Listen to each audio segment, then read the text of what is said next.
Hello everyone, मैं आशा करती हूँ आप सभी ठीक होंगे। मैं काजल धामी आप सभी का स्वागत करती हूँ। आज के इस सेशन में हम सीटेट साइंस एनसीईआरटी सीरीज़ यहाँ पे कंटिन्यू करेंगे और आज के इस सेशन में मैं आप लोगों के साथ फिजिक्स का एक बेहद इंपॉर्टेंट चैप्टर यहाँ पे कवर करूँगी, जिसको आप मोशन यानी कि गति के नाम से जानते हैं। अगर मैं इस चैप्टर की ओवरऑल कवरेज की बात करूँ कि किस एरिया से आपके क्वेश्चन पूछे जाते हैं, तो इस चैप्टर में आपका theoretical question, theory based question, साथ ही साथ यहाँ पर आपके कई सारे न्यूमेरिकल आपको देखने को मिलेंगे और ग्राफिकल क्वेश्चन। तो देखिए, आज के इस सेशन में मैं आप लोगों के साथ इस चैप्टर का जो कंप्लीट कंटेंट है, जिसमें आप लोगों को इस चैप्टर के छोटे छोटे टर्म्स के कॉन्सेप्ट यहाँ पे पता होने चाहिए, न्यूमेरिकल के कौन कौन से एरिया आपके पूछे जाते हैं, मीन्स कौन कौन से फॉर्मूले, कौन कौन से कॉन्सेप्ट आपको पता होने चाहिए, साथ ही साथ जो ग्राफ बेस्ड क्वेश्चन आते हैं उसका जो कॉन्सेप्ट है, जैसे कि डिस्टेंस टाइम ग्राफ हो गया, वेलोसिटी टाइम ग्राफ हो गया, इसको मैं डिटेल में डिस्कस करूंगी। और इस चैप्टर के जो सभी प्रीवियस ईयर क्वेश्चन है वो मैं आप लोगों के साथ नेक्स्ट सेशन में लेके आऊंगी, जो कि डे 17 होगा। हम हर चैप्टर को यहाँ पे कवर करने के बाद उस चैप्टर का एक प्रैक्टिस सेट लगाते हैं, जिसमें प्रीवियस ईयर क्वेश्चन को यहाँ पे कवर करते हैं। अगर आप हमारे चैनल पे नए हैं तो यहाँ पर आप लोगों को पेपर 2 साइंस मैथ्स की क्लासेस यहाँ देखने को मिलेंगी। क्लासेस आप लोगों की मंडे, वेंसडे और फ्राइडे यहाँ पे साइंस की होती है। साथ ही साथ ट्यूसडे, थर्सडे और सैटरडे आपको यहाँ पे मैथ्स की और साइंस पैडागोजी की क्लासेस देखने को मिलेंगी, जो सिलेबस एग्जाम तक यहाँ पे मैं कवर कराने की कोशिश कर रही हूँ। अब चलिए आज का इंपॉर्टेंट सेशन हम शुरू करते हैं। और हाँ, इन क्लासेस का टाइमिंग शाम को 6 बजे है। क्लासेस रिकॉर्डेड मैनर में होती है, इसलिए मैं टेलीग्राम ग्रुप में आप लोगों के साथ यहाँ पर क्लासेस का लिंक शेयर करती हूँ, जो कि आपको कमेंट सेक्शन में पिन फॉर्म में मिलेगा। अब देखिए, मोशन चैप्टर की अगर मैं बात करूं तो मोटे मोटे तौर पे इस चैप्टर के लिए मेंटली प्रिपेयर रहना कि ज़्यादा आपको न्यूमेरिकल देखने को मिलेंगे और ज़्यादा आपको ग्राफ बेस्ड क्वेश्चन देखने को मिलेंगे। अभी जो 21 जनवरी को पेपर हुआ 2024 में, उसमें ग्राफिकल कोई क्वेश्चन नहीं आया, तो ऐसा हो सकता है कि आगे आने वाले सीटेट एग्जाम में ग्राफिकल क्वेश्चन आए, क्योंकि ऐसा होता है, ये पैटर्न आपने देखा होगा, जो क्वेश्चन इस साल आए हैं उससे थोड़े से हट के क्वेश्चन नेक्स्ट सेट में आपको देखने को मिलते हैं। तो इस एरिया को आपको बहुत अच्छे से प्रिपेयर करना है। सबसे पहले अगर मैं मोशन वर्ड की बात करूं कि गति शब्द का मतलब क्या है, तो देखिए, अगर कोई भी ऑब्जेक्ट टाइम के साथ यहाँ पे अपनी पोजीशन को चेंज कर रहा है तो हम क्या कहेंगे कि वो ऑब्जेक्ट मोशन पे है। और इसके लिए हम कोई ना कोई एक रेफरेंस पॉइंट मानते हैं, जैसे कि एक बस स्टॉप है और अगर इस बस स्टॉप के सामने से गाड़ी जो है वो जा रही है, तो ये जो बस स्टॉप है हम एक रेफरेंस पॉइंट ले लेंगे और इसके रेस्पेक्ट पे ये गाड़ी आगे निकल गई टाइम के साथ, तो हम क्या कहेंगे, ये जो बस है आपकी क्या है, ये मोशन पे है। तो इस तरीके से चीज़ें फिजिक्स के टर्म्स में या तो रेस्ट पे हो सकती है या तो मोशन में। और रेस्ट का क्या मतलब है, रेस्ट हम उसके लिए प्रयोग करते हैं जो कि टाइम, तो देखिए किसी के लिए नहीं रुकेगा, ना आपके लिए ना हमारे लिए, तो टाइम यहाँ पे चेंज होता रहेगा, बट जो पोजीशन है इसमें जो उसकी स्थिति है वो क्या रहेगी, यहाँ पे फिक्स रहेगी। तो ऐसे केस में हम ऑब्जेक्ट को क्या कहेंगे, रेस्ट पे कहेंगे। जैसे कि आपके घर के सामने जो पार्किंग में गाड़ियां खड़ी होंगी वो अभी रेस्ट पोजीशन में है। क्यों? क्योंकि उसकी पोजीशन जो है वो फिक्स है, वो चेंज नहीं हो रही। तो देखिए, हमें मोशन वर्ड का मतलब पता होना चाहिए। इसके अलावा अगर मोशन जो है एक स्ट्रेट लाइन में हो, यानी कि सीधी रेखा में हो, तो इसके लिए हम एक शब्द प्रयोग करते हैं जो कि है रेक्टिलिनियर मोशन। तो कहीं पर भी रेक्टिलिनियर मोशन का वर्ड का मीनिंग अगर आपको जानना है तो इसका मतलब है, अगर कोई भी जो गति है वो सीधी रेखा में अगर चल रही है तो ये रेक्टिलिनियर मोशन कहलाएगी। अब आपको अपने एग्जाम पर्सपेक्टिव मोशन चैप्टर के कुछ इंपॉर्टेंट टर्म्स पता होने चाहिए, जो कि डिस्टेंस डिस्प्लेसमेंट से शुरू होते हैं कि डिस्टेंस क्या है, डिस्प्लेसमेंट क्या है। डिस्टेंस जिसको आप दूरी के नाम से जानते हैं, डिस्प्लेसमेंट जिसको आप विस्थापन के नाम से जानते हैं, जिसके लिए हम इस डायग्राम को समझेंगे। साथ ही साथ इस टॉपिक से रिलेटेड जो भी आपके इंपॉर्टेंट कॉन्सेप्ट बनते हैं मैं साथ साथ कवर करूंगी, तो आपको वो सारे पॉइंट शॉर्ट में लिखने हैं, ताकि आप जब रिवाइज करें तो आप लोगों के पास जो कॉन्टेंट है वो ईजिली अवेलेबल हो, ताकि क्वेश्चंस करने में आपको दिक्कत ना हो। अब देखिए, डिस्टेंस क्या होता है, दूरी क्या होता है।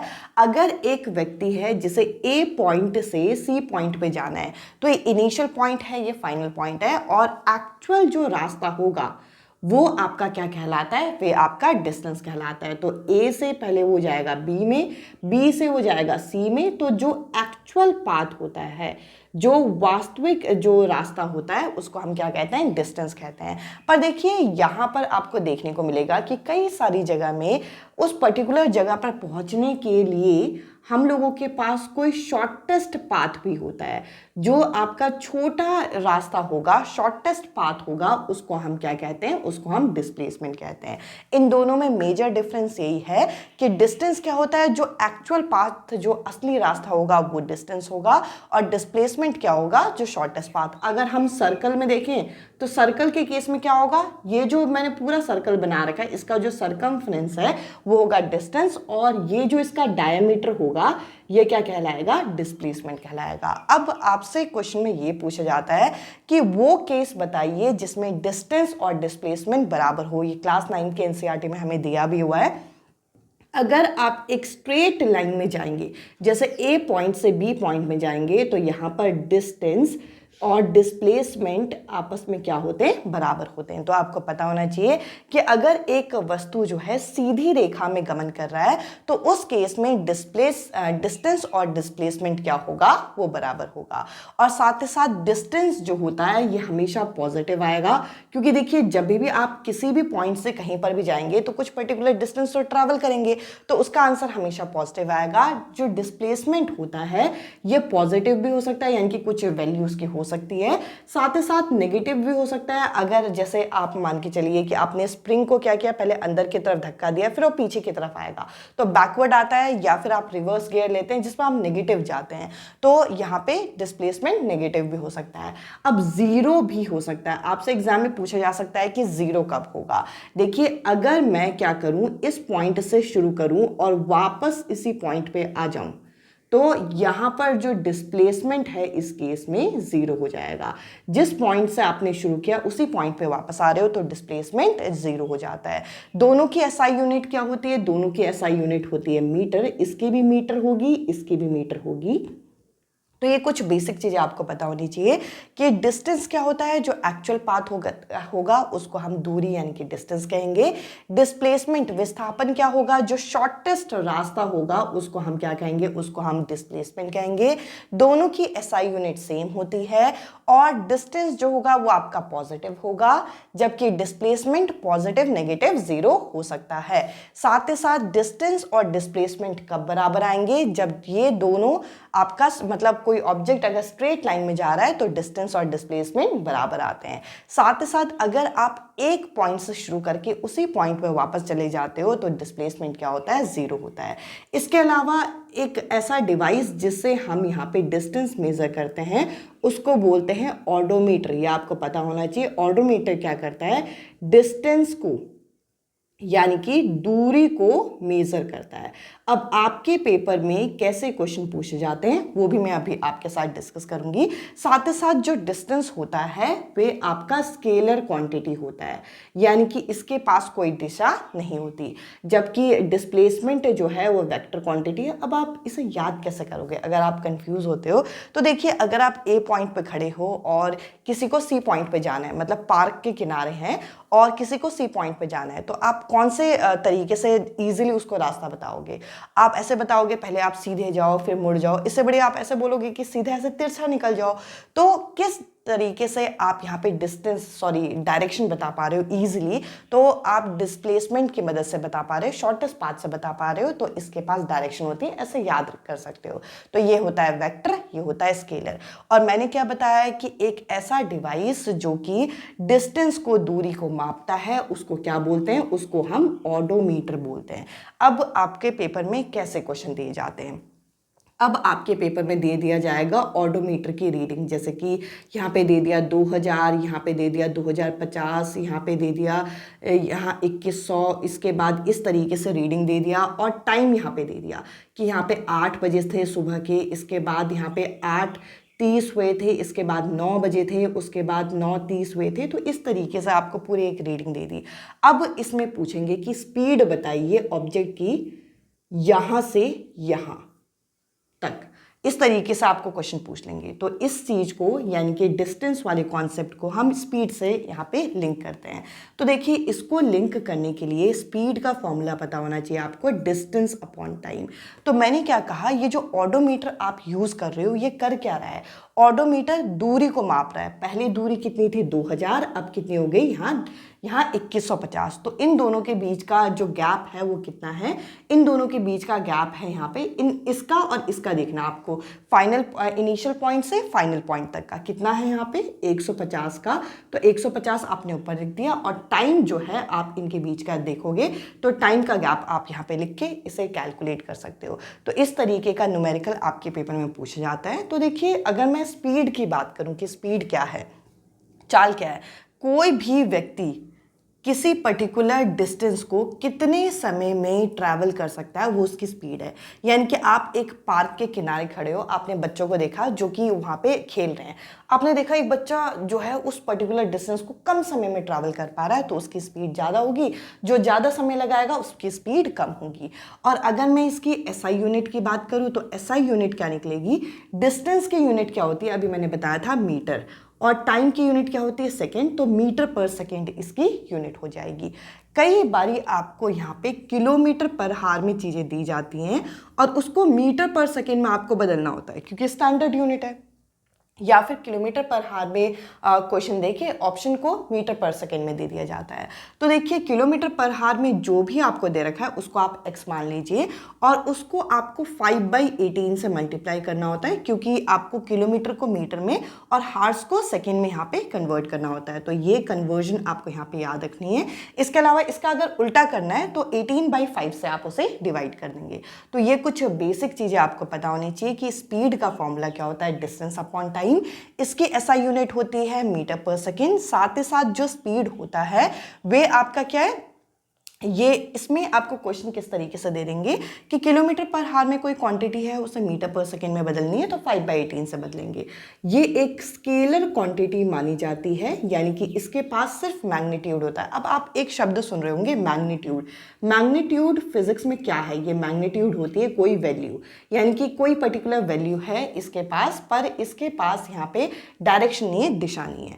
अब स्पीड से ज़्यादा क्वेश्चन आपके एवरेज स्पीड से आते हैं जो कि आपको यहाँ पे तैयार करना है। तो ये एवरेज स्पीड क्या है, एवरेज स्पीड होता है टोटल आपने कितनी दूरी तय की डिवाइडेड बाय टोटल टाइम। सबसे ज़्यादा जो क्वेश्चन आपको यहाँ पे देखने को मिलेंगे वो एवरेज स्पीड से देखने को मिलेंगे। एवरेज स्पीड में आपको दे दिया जाएगा कि एक ट्रिप है जो कि एक बस एक बच्चों को पहले उनके घर से स्कूल में पिक कर रही है, फिर स्कूल से ट्रिप की तरफ लेके जा रही है, फिर वापस आ रही है, तो उसमें इतना इतना समय लग रहा है। आपको क्या करना होगा, आपको सभी डिस्टेंस को, सभी दूरियों को जोड़ना होगा और सभी टाइम को जोड़ना होगा और मेक श्योर कि इनकी यूनिट सेम होनी चाहिए। क्वेश्चन में थोड़ा सा लेवल अप करने के लिए डिस्टेंस को, कई डिस्टेंस को किलोमीटर में, कईयों को मीटर में दे दिया जाता है, तो इसको कन्वर्ट करना, टाइम को ये घंटों में दे के सेकेंड्स में कन्वर्ट कराना, ये आपसे एक्स्ट्रा मेहनत कराते हैं। इसके अलावा एक और इम्पॉर्टेंट कॉन्सेप्ट है जो आपको पता होना चाहिए एवरेज स्पीड का ही। देखिए एक तो नॉर्मल फॉर्मूला आपका बनता है कि total distance by total time, ये तो करना ही है। साथ ही साथ एक एनसीईआरटी है क्लास 9th की, उसमें एक एनसीईआरटी का न्यूमेरिकल भी है, एक अब्दुल करके है, बस ड्राइवर है जो कि एक स्कूल से ट्रिप लेके जा रहा है। जाते हुए वो x किलोमीटर पर हार की स्पीड से जाता है, आते हुए वो y किलोमीटर पर हार की स्पीड से जाता है। तो इस क्वेश्चन में बाकी कोई चीज़ ना देके सीधा आपसे पूछ लिया जाता है एवरेज स्पीड क्या है। एक तो आप कॉन्सेप्चुअल तरीके से लॉन्ग मेथड से कर सकते हो, अदरवाइज एक फॉर्मूला होता है 2x × y upon x + y। इस फॉर्मूले को अगर आप याद रखते हैं तो इस तरीके के क्वेश्चन कर पाएंगे। इसमें आपको याद क्या करना है, बस इतना कि एक जो ट्रिप है वो किस स्पीड से जा रही है और किस स्पीड से वापस आ रही है। इन दोनों के बीच का डिस्टेंस जो होगा वो आपका बराबर होता है या आपका कांस्टेंट होता है। तो ऐसे केस में आपका फॉर्मूला बन जाएगा 2x × y upon x + y। I hope यहाँ तक का एरिया आपको क्लियर हुआ होगा।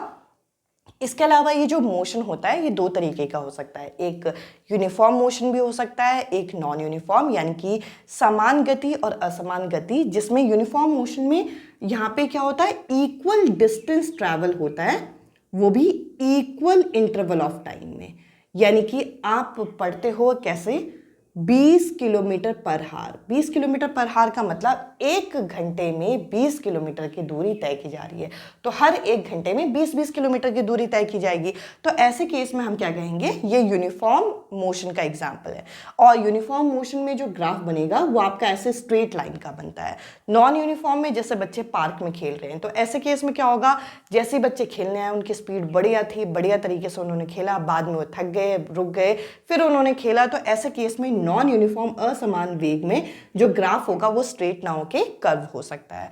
इसके अलावा जो स्पीड है, मैंने क्या बताया कि कितनी दूरी तय की गई कितने समय में, स्पीड के साथ साथ ही अगर स्पीड में, सुनिएगा जरा, स्पीड में क्या आ जाए, यहाँ पे डायरेक्शन आ जाए, दिशा आ जाए, तो ये क्या बन जाती है, ये आपकी बन जाती है वेलोसिटी। तो ये आपको याद रखना है, स्पीड विद डायरेक्शन। और इसका फॉर्मूला होता है डिस्प्लेसमेंट अपॉन टाइम। ये आपका यहाँ स्पीड से ही रिलेट करके वेलोसिटी का कॉन्सेप्ट बनाया गया है। तो अगर स्पीड में डायरेक्शन आ जाए तो क्या बन जाएगा, वेलोसिटी, क्योंकि स्पीड स्केलर क्वांटिटी है और स्पीड में डायरेक्शन की बात की गई तो वेलोसिटी जो होगा ये आपका वेक्टर क्वांटिटी होता है। और अगर हम इसके एसआई यूनिट की बात करें, क्योंकि डिस्प्लेसमेंट अपॉन टाइम है, डिस्प्लेसमेंट की भी यूनिट मीटर है, तो इसकी भी यूनिट क्या होगी, मीटर पर सेकेंड। आई होप यहाँ तक आपको क्लियर हुआ होगा। इसके अलावा एक्सलरेशन और जो ग्राफिकल एरिया है मैं आपके साथ डिस्कस करती हूँ, और उसके बाद जो नेक्स्ट सेशन आपका आएगा इस चैप्टर के, मैं कंप्लीट न्यूमेरिकल यहाँ पे कवर करने की कोशिश करूंगी। मैं उम्मीद करूंगी कि यहाँ तक का सेशन आपको क्लियर हुआ होगा। अब हम इस चैप्टर का सबसे इंपॉर्टेंट कॉन्सेप्ट यहाँ पे डिस्कस करेंगे, जो कि है ग्राफिकल कॉन्सेप्ट और साथ ही साथ एक्सलरेशन का कॉन्सेप्ट। अब देखिए यहाँ पर जो आपके एग्जामिनर क्वेश्चन पूछते हैं वे आपके डिस्टेंस टाइम ग्राफ या फिर स्पीड टाइम ग्राफ से क्वेश्चन पूछते हैं। डिस्टेंस टाइम ग्राफ, जिसे आप दूरी समय ग्राफ बोलते हैं, इसे हम यहाँ पे डिस्प्लेसमेंट टाइम ग्राफ भी लिख सकते हैं। वो डिपेंड करेगा आपकी एक्स एक्सिस और वाई एक्सिस में क्या चीज दे रखा है। या तो डिस्टेंस टाइम ग्राफ दे रखा होगा, दूरी समय ग्राफ, या फिर विस्थापन समय ग्राफ, जिसके 3 केसेस मैं आपके साथ यहाँ पे डिस्कस करूंगी। इसके अलावा यहाँ पे वेग समय यानी कि वेलोसिटी टाइम ग्राफ, या फिर इसे हम स्पीड टाइम ग्राफ के नाम से भी जानते हैं। तो ये कुछ चीजें आपको बेसिक यहाँ पे पता होनी चाहिए। अब देखिए सबसे पहले तो डिस्टेंस टाइम ग्राफ का स्लोप क्या होता है, ये आपके एग्जाम में पूछा नहीं गया है, बट आपके एग्जाम में आ सकता है कि जो डिस्टेंस टाइम ग्राफ हम यहाँ पे बना रहे हैं, दूरी समय ग्राफ बना रहे हैं, इसके स्लोप क्या है। इसका स्लोप यहाँ पर क्या होता है, इसका स्लोप या तो स्पीड होता है, अगर डिस्टेंस होगा तो स्पीड होगा, और अगर यहाँ पे डिस्प्लेसमेंट टाइम ग्राफ होगा तो यहाँ पे होगा वेलोसिटी। तो इनके स्लोप आपको यहाँ पे पता होने चाहिए। और अगर हम वेलोसिटी टाइम ग्राफ की बात करें तो इसके स्लोप की अगर हम बात करते हैं तो इसका स्लोप होता है एक्सलरेशन। एक्सलरेशन क्या होता है, rate of change of velocity, किस रेट से आपकी वेलोसिटी यहाँ पे चेंज हो रही है। तो ये जो आपका एक्सलरेशन होता है ये किसका स्लोप है, ये आपका किसका स्लोप माना जाता है, ये आपका वेलोसिटी का। रेट ऑफ चेंज यहाँ पे लिखिएगा, चेंज ऑफ वेलोसिटी। और इसकी जो एसआई यूनिट होती है वे होती है मीटर पर सेकेंड स्क्वायर। तो ये कुछ बेसिक चीज़ें मैंने साइड में यहाँ पे लिख दिया। इसके अलावा अगर मैं एक एक केस की बात करूं तो देखिए डिस्टेंस टाइम ग्राफ अगर एक ऐसी लाइन बन रही है जो कि टाइम एक्सिस के पैरेलल है, समानांतर है, तो ये केस होगा आपका रेस्ट का, यानी कि जो वस्तु है अभी क्या है, विश्राम अवस्था में है। बट अगर मैं यहाँ पर वेलोसिटी टाइम ग्राफ की बात करूं, यानी कि वेग समय की बात करूं, अगर ये जो लाइन है ये टाइम के अगर पैरेलल है तो ये रेस्ट पे नहीं होता, ये आपका होता है कांस्टेंट वेलोसिटी का केस। तो ये दोनों में आपको डिफरेंस पता होना चाहिए कि अगर डिस्टेंस टाइम ग्राफ है तो वो आपका रेस्ट पे कहलाएगा ऐसे, बट अगर ये वेलोसिटी टाइम ग्राफ है तो कांस्टेंट वेलोसिटी, या फिर इसमें एक्सेलरेशन क्या होगा, यहाँ पर 0 होगा। तो 0 एक्सेलरेशन का केस यहाँ पे हमें बताया गया है। इसके अलावा देखिए इस तरीके की कर्व लाइन अगर डिस्टेंस टाइम ग्राफ में है तो यहाँ पे ये नॉन यूनिफॉर्म स्पीड का हो सकता है, इसके लिए हम नॉन यूनिफॉर्म स्पीड यूज करते हैं, या फिर ये जो ग्राफ होता है ये आपका क्या कहलाता है, ये आपका यूनिफॉर्म एक्सेलरेशन का। अब देखिए आपके एग्जामिनर कई बारी कंफ्यूज करने के लिए क्वेश्चन पूछते हैं कि जो यूनिफॉर्म एक्सेलरेशन का ग्राफ है वो भी डिस्टेंस टाइम ग्राफ में वो कैसी लाइन बनती है। अब देखिए हमारे माइंड में यूनिफॉर्म शब्द छपा हुआ है कि यूनिफॉर्म मतलब सीधा, तो हम यूनिफॉर्म शब्द से इसे सीधा बोलते हैं, जबकि यूनिफॉर्म एक्सेलरेशन का ग्राफ, ध्यान से इस पॉइंट को स्टामा कर लीजिएगा, आपके ऑप्शंस में कई बार आपको देखने को मिलेगा, जो यूनिफॉर्म एक्सेलरेशन का ग्राफ होगा वो भी किस में, वो भी डिस्टेंस टाइम ग्राफ में, वो आपकी कर्व लाइन होती है। और अगर ये हम डिस्टेंस टाइम ग्राफ की स्ट्रेट लाइन देखें तो ये आपकी यूनिफॉर्म स्पीड को यहाँ पे डिनोट करती है। तो ये कुछ बेसिक 3 ग्राफ आपको डिस्टेंस टाइम ग्राफ के पता होने चाहिए।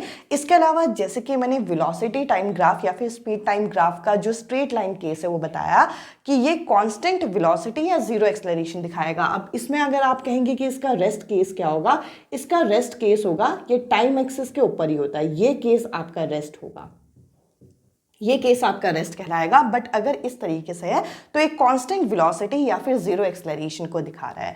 अब ये केस क्या है जिसमें स्ट्रेट लाइन है, ये आपका है यहाँ पे यूनिफॉर्म एक्सेलरेशन का। तो देखिए इस चीज़ से आपको बिल्कुल भी कंफ्यूजन नहीं क्रिएट करना।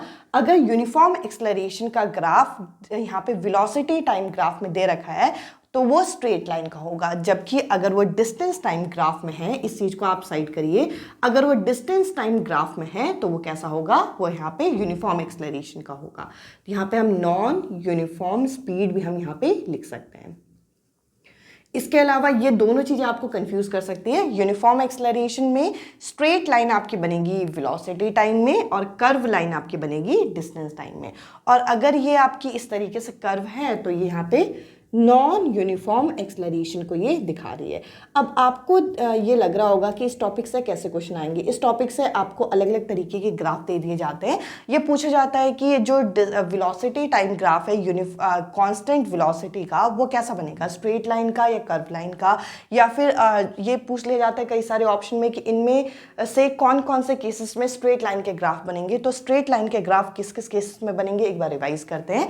एक तो जो डिस्टेंस टाइम ग्राफ का रेस्ट केस है, वेलोसिटी टाइम ग्राफ का कांस्टेंट वेलोसिटी का केस है, या फिर वेलोसिटी टाइम ग्राफ का नॉन यूनिफॉर्म एक्सेलरेशन का केस है। तो स्ट्रेट लाइन में कौन कौन से केसेस बनेंगे जिनको मैं यहाँ पे स्टार मार्क कर रही हूँ, तो ये जो आपके केसेस हैं ये आपके स्ट्रेट लाइन में बनेंगे, ये आपको याद रखने हैं। बाकी कर्व लाइन में कौन से, यहाँ पे डिस्टेंस टाइम का यूनिफॉर्म एक्सेलरेशन या फिर वेलोसिटी टाइम का non uniform acceleration. I hope यहाँ तक का आपको क्लियर हुआ होगा सेशन। इसके अलावा देखिए ये जो चैप्टर है ये आपका तब कंप्लीट होगा जब आप इस चैप्टर के न्यूमेरिकल प्रैक्टिस करोगे नेक्स्ट सेशन में। तो नेक्स्ट सेशन में मैं आप लोगों के साथ इस चैप्टर की प्रैक्टिस सेट लेके आऊंगी जिसमें प्रीवियस ईयर क्वेश्चन हम डिस्कस करेंगे। आज के इस सेशन में इतना ही। अब मैं आपसे मिलती हूँ अगले सेशन में अगले टॉपिक के साथ। Bye bye, take care.